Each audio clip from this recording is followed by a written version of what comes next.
Blessings to you on this third Friday in Lent. My name is George Roberts. I am the priest and rector at St. James Parish in Farmington, Connecticut. Augustine famously wrote in his autobiography, Confessions, something like, "You have made us for yourself, O Lord.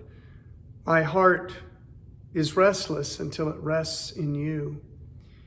Maybe another mantra for the Christian life could be something like, "I am incomplete, O Lord, until I find my final completeness in you." Now, being incomplete is something that makes us itself restless. We try to fill our incomplete selves with all kinds of other things from outside ourselves, and we don't often search for that completeness in the spiritual life and in God.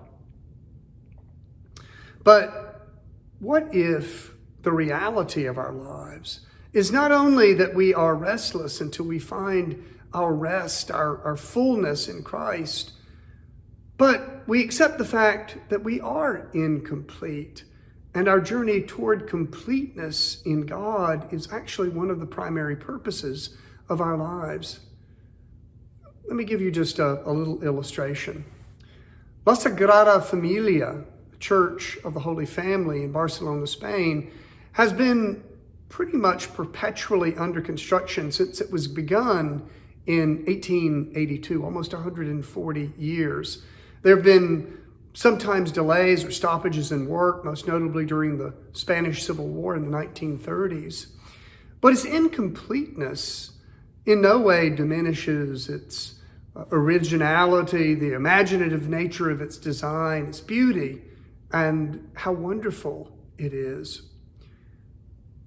There's no way to tell when La Sagrada Familia will be complete, but we might wonder, why talk about this minor basilica in Barcelona, Spain at all?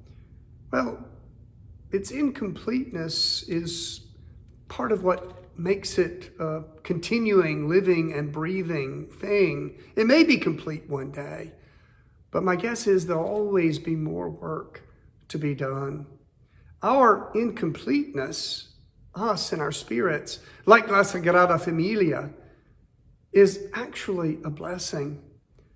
The reality that we are on a journey and that we are unfinished means that we are constantly seeking God, praying to God, and searching for God's holy presence in our lives.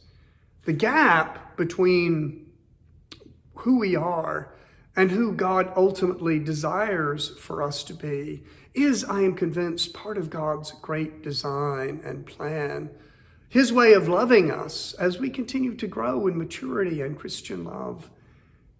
It is God's gift that our incompleteness is part of our own yearning heart that only God can fill. And that pursuit, again, is God's gift, God's blessing. We cannot fully rest until we rest in the eternal arms of our great and merciful God. Yet the Lenten journey reminds us that though we are imperfect and as yet unfinished works of both godly and human art, in seeking God in Christ, spurred on by our awareness of God's continuing grace, mercy, and love, we, in seeking, will find and be found by an almighty and loving God.